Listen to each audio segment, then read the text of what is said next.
তো বন্ধুরা আজ হচ্ছে সানডে। আজকে আমরা সানডের হচ্ছে ব্রেকফাস্ট হচ্ছে মাংসের তরকারি দিয়ে মুড়ি, আর এটা আমরা সবাই ভালোবাসি, জানো তো।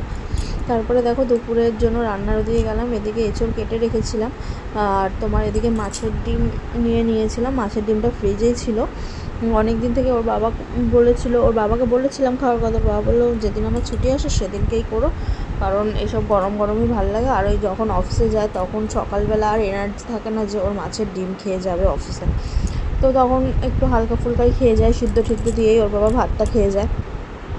তারপরে দেখো একদিকে ভাত বসিয়ে দিয়েছি, আরেকদিকে তোমার এঁচড়টা করবো বলে তার প্রিপারেশনও নিয়ে নিচ্ছি। এদিকে দেখো পেঁয়াজটা ভেজে নিলাম, তারপরে আদা রসুনের পেস্ট দিয়ে দিলাম, আর তার মধ্যে তোমার টমেটো একটু দিয়ে দিচ্ছি, আর পেঁয়াজটা মানে লাল লাল করে ভেজে নিয়েছি। তারপরে দেখো ভালো করে ভেজে এবার এঁচড়টা দিয়ে দেবো। আর তোমার সানডেতে হচ্ছে দিদিরাও আসেনি, কারণ ওয়েদারটা এত খারাপ ছিল, বাইরে বৃষ্টি পড়ছিল। তারপরে তোমার কিরকম একটা মেঘলা মেঘলাও আকাশটা ছিল, সেই কারণে। আর এঁচড়টা আজকে আমি সিম্পলভাবেই করবো, জানো তো, যেমন এমনি তরকারি করে। চিংড়ি মাছ দেবো না, কারণ ওর বাবা এঁচড়ের সাথে চিংড়ি মাছটা পছন্দ করে না। আর আমার আবার তোমার চিংড়ি মাছ ছাড়া যেন ভালো লাগে না। তো কী করবো, যেহেতু ওর বাবা পছন্দ করে, ওর বাবার জন্যই করতে হবে। তো দেখো চিংড়ি মাছ দেবো না আজকে, এমনি নর্মালি করছি এঁচড়টা। আর তোমার কী বলে, আর মাছের ডিমটা যে করবো, মাছের ডিমটা একদম শক্ত ইট হয়ে রয়েছে, তো বরফই গলতে চাইছে না, ওর জন্য আর ওইটা করতে পারিনি। তারপরে আজকে বেশি কিছু রান্নাও না, দিয়ে সিম্পল দুটো রান্নাই করবো। তো আজকে সানডেতে এই সপ্তাহে চিকেন খাওয়া হয়ে গেছে, তো চিকেন দেখবে বেশি ভালো লাগে না, ওই সপ্তাহে একদিনই ভালো হয়, মানে ঠিক আছে। সেই কারণে আর আজকে আর চিকেন করবো না। মাছ নিয়েছিলাম, মাছ ফ্রিজে রেখে দিলাম, না হলে না অনেক পদের হয়ে যেত রান্না। আর ওর বাবা বেশি পদের রান্না পছন্দ করে না, হয় 1 পদ কি 2 পদ এইটুকুই।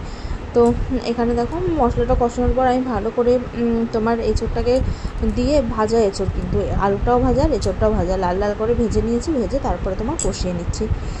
আর দিয়ে মাছের ডিমটাও বড়াটাও করব, সেই কারণে দেখো মাছের ডিমটা দেখলাম যে গলেছে কিনা। তারপরে তখন করিনি, কিছুক্ষণ পরেই দেখলাম গলে গেছে। ওর মধ্যে হলুদ দিয়ে দিলাম, আর স্বাদ মতন হচ্ছে তোমার ধনে গুঁড়ো দিয়ে দিলাম, জিরে গুঁড়ো দিয়ে দিলাম, পেঁয়াজ লঙ্কার গুঁড়ো, হলুদ গুঁড়ো, নুন সব দিয়ে ভালো করে মাখিয়ে নেব। মাখিয়ে তারপরে তোমার বড়া করব। আর বড়া কয়েকটা হচ্ছে আজকে খাবো, কারণ অনেকগুলো বড়া যেহেতু, আর রেখে দেবো, পরে তরকারি করবো। তবুও তো আমি রাত্রে খাবো না, তো রাত্রে আমার বেশি ভাত একদমই ভালো লাগে না, সেই কারণে। তারপরে এদিকে দেখো ভালো করে মেখে নিচ্ছি। এইভাবে বড়া বানিয়ে দেখো, এইভাবে কিন্তু খুব ভালো লাগে খেতে। অনেকে দেখি এমনি নর্মাল করে, কিন্তু আমার এরকম ছাড়া একদমই বড়া ভালো লাগে না। তারপরে বড়াটা ভালো করে মাখা হয়ে গেল, এদিকে তেল গরম বসিয়ে দিয়েছি, এদিকে বড়াটাও আমি দিয়ে দেবো সবকটাই।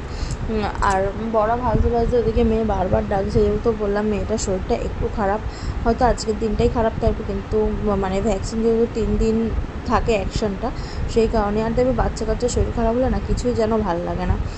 দুপুরেও ভাত নিয়ে আমি একদমই খেতে পারিনি, কারণ কি বলো তো, বাচ্চা কাচ্চা বাচ্চা খাবে না, বলছি না ভালো লাগছে না। বাচ্চা কাচ্চার শরীর খারাপ থাকলে কিছু ভালো লাগে না, চঞ্চল বাচ্চা তো, ওই কারণে চুপচাপ থাকলে কিরম একটা লাগে না। তারপরে দেখো বড়াগুলো ভাজা হয়ে গেছে, আর আমি বড়াগুলোও তুলে নিচ্ছি। ওদিকে আমার এঁচড়ও কিন্তু হয়ে গেছিলো।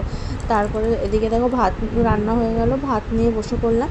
ওদিকে ভাত নিয়েছি হচ্ছে মাছ ভাজা, আর তোমার রূপচাঁদ মাছ ভাজা, বড়া ভাজা, ওদিকে রূপচাঁদ মাছ কষা, আর ওদিকে তোমার ছিল আরও মাছের তেল। আর সন্ধ্যাবেলা হলো দিদিরা এসেছিলো, যেহেতু বৃষ্টি পড়ছিলো একটু পাঁপড় ভেজে নিলাম, আর পাঁপড়ের সাথে চাও আছে।